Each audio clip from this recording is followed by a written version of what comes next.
Today I've got a bike that I've wanted to ride for a very, very long time, and that is the Scott Foil RC here. I don't know why, but in my head I feel like this bike is going to be amazing. So I've hired one out and I want to see if it's actually going to be really good. I'm expecting it to be somewhat comfortable because it does have the little spring mechanism in here. I'll link a video below where I did a walk around explaining how that works a bit more and how the aero of the bike works a little bit better. But let's get on the thing. Guys, if you haven't watched these videos before, here's just a very quick briefing on how it works. I've got 10 different categories, which you can find in the chapters below, and I'm going to be ranking the bike out of 10 in each individual category. They are subjective. It all depends on how I feel the bike does in that category, but you can then compare them to the other bikes on the list and see how this bike comes in overall. Let's get into number one. When you're sitting on the bike here, it's very much like a Specialized. So some bikes, they like to sit bolt upright and you move on top of the bike. Other bikes like Specialized, and well, this one, the bike seems to move underneath you and you stay a bit more stable on top of the bike. Neither one's good or bad. It's just a behavior, a characteristic of the bike. So first of all, one thing that's different here is the turning speed, the initial tip-in. It's actually quite slow. It doesn't feel heavy. It doesn't feel like you have to work for it. But that front end just doesn't tip in as early or as quickly as other bikes do. It's like having a computer mouse, but it's just a little bit slower than what you're used to move the cursor around. It kind of feels like that on this bike, but it would not put me off this bike whatsoever. I'm not saying it's slow by any means. But one thing I must say, I think that tip-in speed kind of really adds to this bike's stability in the corner. It's extremely stable as it goes around the corner. It feels like no bumps you go over, no matter how much the corner changes, suddenly it tightens up on you. The bike can really handle it very precisely. And you can change course. You know, if you see a pothole or a bump, it doesn't mind coming off its line and back onto its line. It doesn't mind being disturbed mid-corner on this thing. I am in Mallorca, and it is of course an island, so you can see the wind is pretty much always blowing out there. And I've got to give it to the bike. I think it's handling it really well. Now, before you take what I say into account, guys, remember, I am 90 kilos. So the wind affects me a lot less than it does most other of you. Another thing to take into account is the tire to wheel interaction. This can make a lot of difference, but honestly, for such a deep tube bike, it's doing really well. It's not immaculate like a climbing bike where you just don't feel the wind at all. You can know it's there, but even if it just tries to push you, the bike will just stay on its line. And then if you get a really big gust of wind, it's not like you can't push back against it. It might push you off just a little bit, and then you can just get straight back on that line, adapt to the wind that's coming to you. And yeah, I just think it's very stable in the wind. Of course, the tubes are very deep on this bike, so I can't explain why it handles the air really well. Maybe it's just because of how it interacts with it. I don't know. But yeah, for a deep tube bike, it's doing good. Along the rolling and the flats, this bike has been super comfortable. I feel like it's like a GT car, a GT bike. It's just so happy being at high speed all day. It feels stable, it feels comfortable, and it just, if you want to pump a little bit more energy in, it accepts it, and it feels like you just stay at that speed where you've added that extra energy. I must say, it kind of feels like the bike has cruise control.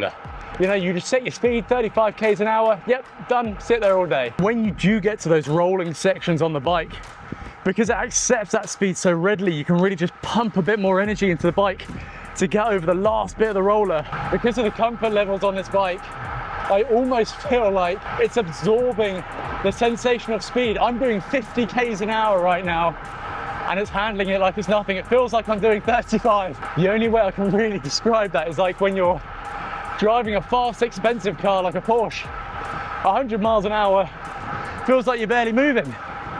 But when you're driving like a little Fiat 500 at 100 miles an hour, feels like you're absolutely flying. This bike is more like the Porsche. I have one final thing to say on the flats and rolling here, and well, it's not gonna get a 10 out of 10, this bike. It's only gonna get a 9. And the reason is, I'm pushing into the headwind here, and for me, the bikes that feel the fastest feel like they sail. They feel similar to a time trial bike in these situations, and the bike sails a little bit along. This bike, it's just not sailing for me. My initial impressions of the sprinting are excellent, to be honest. This bike is very stable when you're putting the power down. It feels like that rear wheel is absolutely locked into the ground, and you can just push as much power as you can physically get out. I'm a pretty big guy, I weigh 90 kilos.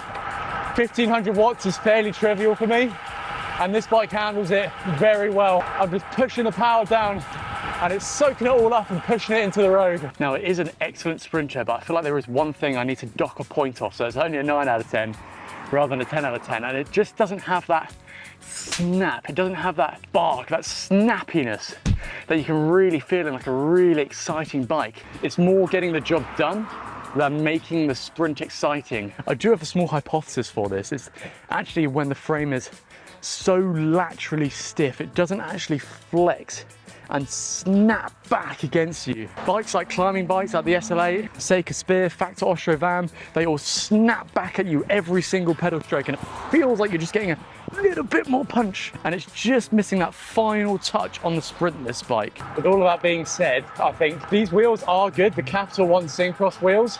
If they were lighter, they're top of the range model, I think you would feel a little bit more snap. So maybe the wheels just hold it back just a little bit, just from a sensation perspective. Well guys, I'm kind of winging where I'm going with the weather today because it's all over the place, the rain, but I've managed to find a road made by the English. My initial impressions on the comfort here is yes. What they've done to this bike with that seat post, with that flex in here, you can see that's just a rubbery bit. With that flex, honestly, this is a comfortable bike. It just absorbs all of that rough road so damn well. I've been deliberately going over some really bumpy bits to try and test the bike and see if anything can catch it out, and it just seems to absorb things. It just smooths most things out apart from one thing, and that one thing is speed bumps. When you go over a speed bump, it really kicks the bike up quite a lot, especially the front end, so much that actually I lost my rear bottle, and maybe if you can see, it's a little bit dirty, a little bit scratched up because it came out. Now I mainly think that this is more of an issue with the bottle cage. It's very loose and very floppy, this one. So if you had some proper bottle cages, that wouldn't really be an issue. Well, I think it's only fair, now that I've got to the end of the ride, to doubly confirm all the comments I made earlier in the comfort. The features, especially that seat post, it works. My legs are absolutely shattered at the moment, but the rest of my body feels comfortable, and I feel like I could get back on a bike again tomorrow, even after 5-6 hours in the saddle today, so good news. That's where we're heading. That climb there. Just done one of my favorite climbs up to the Cura Monastery, which is like right in the middle of the island here.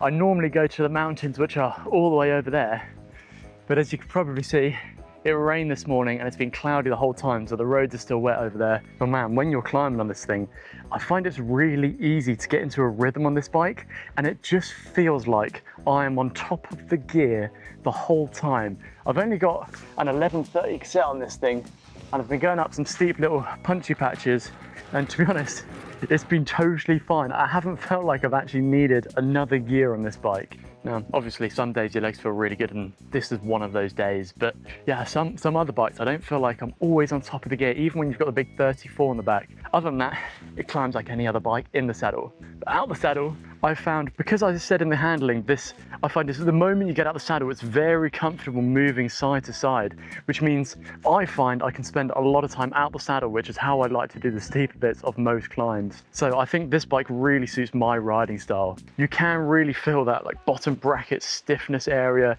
It just feels like the bike is really propulsive when you're out the saddle. It has a lot of feedback, a lot of motion to every single pedal stroke that you do. Some people hate when they say that. They're like, oh, of course the bike moves forward when you pedal it. But some bikes just feel a little bit more exciting when you do it, more propulsive. And this bike has it on the climbs. What do you think about the bike, sir? You think it looks good? Yeah? Gonna stroke you? Yeah. I'm sitting here trying to figure out if the bike maxes the cool factor, and for me it does. You know, the tubes are slim, they're deep, they're sexy, they're unique, they're different. No bike looks like this bike. And you know what, guys? This is my video, my channel, and my ranking list. It's gonna get a 10 out of 10 for this. I just think it's such a cool looking bike. It really is. So the cool factor for me was an easy choice, but what about the fun factor? It's not gonna get a 10 out of 10, this one. I think it's only gonna get a 9 out of 10. Here's my reasoning. It feels like quite a tame bike. You know, it's just a really chill dude, relaxed. It almost does everything, this is gonna sound silly, but too easily. Handles too easily, the speed's too easy. It just sits there very comfortably. In some ways, it's kind of like, if you've ever been driven around a track by a professional race car driver, it's like, yeah, it feels hella fast, but you feel safe and comfortable at those speeds because you trust the driver. That's what it's like riding this bike. It's super fun, super exciting, but it just doesn't have that final zing because it's such a relaxed, controlled bike. I have quite a small foot, guys, and it only just misses my toe. I've got a size 8.5. For such a big dude, I know, they're small. But I think if your feet were any bigger, sometimes, just sometimes on the hairpins, you can see my toe touches the wheel there, and that does make a mark on the scuff plate. I don't think it's gonna happen very often, but it is a slightly annoying thing. It hasn't actually been a problem for me, but I think if your knees knock a little bit, they valgus when you cycle, you might find you're at risk of always knocking your knees on this top tube. Like I said, I've been okay, but if your knees turn in a lot, you might find that that's the case. I want to briefly chat about the cost and the prices of the bike here, because I think the Scott Foil RC does actually really well here. You're looking at £8,400 for the Dura Ace version and £5,800 for the Ultegra level version. That's actually a little bit cheaper than the comparative Canyon Aeros by almost £1,000 on each category. But with the Canyon Aeros, you do get pound meters with it, so I think if you add the price of a pound meter onto these, they become very similar to the Canyons. But obviously Canyons, unbelievable bikes for the money that you pay for them, and I would say the same for this. I did actually have a chat with Pedalon, who are in Tadley near me, and Scott are a little bit mixed bag on changing things out, like the stem length and the bar width. They did say to me, if you're buying the top end ones, so things like the RC Pro and above, like the Dura Ace versions really, or the Ultimate, the top end bike, they will change the one-piece bar and stem for you if you haven't used it yet. But for the models lower down, like the RC10 and below the Ultegra level, they're a two-piece bar and stem, and they won't change that out for you, so you would have to factor that into your costs as well. On the plus side, the shop did say any changes that you want to do at the point of purchase, they would change that out for free for you. So it's always nice to be able to go through a shop for stuff like that, such as Pedalon. Well guys, right before we get onto the score sheet, I thought I'd just quickly finish this review off with a conclusion. The sun is setting. I've been out since 12. It's now 7 o'clock, so I've got some good distance on this bike. And here's my opinion. I think that this bike is a GT, a Grand Tourer. Where it seems to work best for me is over very long distances whilst holding a very, very high speed. That's where this bike thrives, and it does it with lots of comfort and lots of style. And if that's not a Grand Tourer, I don't know what is. So where would you use this bike? Well, probably for very long sportifs. You know, maybe if you've got not so comfortable roads like we do in the UK, and ones where you just need to hold a very high speed for a very, very long time. Maybe things like over 200k. In the UK, a very popular ride is the London to Brighton and back, 200 kilometers. This bike will do brilliantly there. Like I said earlier, it's like the bike's got cruise control. Let's get to the score sheet. Okay guys, let's dive into the score sheet here. And as you can see, the Scott Foil sits really highly on this list. It sits kind of bang on that pack of really, really excellent bikes. Trek Madones, Pinarellos. It's, in my eyes, on par with a lot of those. And when you're in that kind of like mid-pack, things that let it down, maybe just a little bit of wind stability, but like I said, for a deep tube bike, it really isn't that bad. Other than that, kind of has no weaknesses. And things that actually help bring it back up a little bit is the price and the cost of it as well. Not the most adjustable bike at the point of purchase in terms of handlebars and stuff, but still, when you compare it to some of the other big brands like Trek, very competitive. And if money does not matter to you, here is the score sheet excluding price, because I think it's nice to have both options there.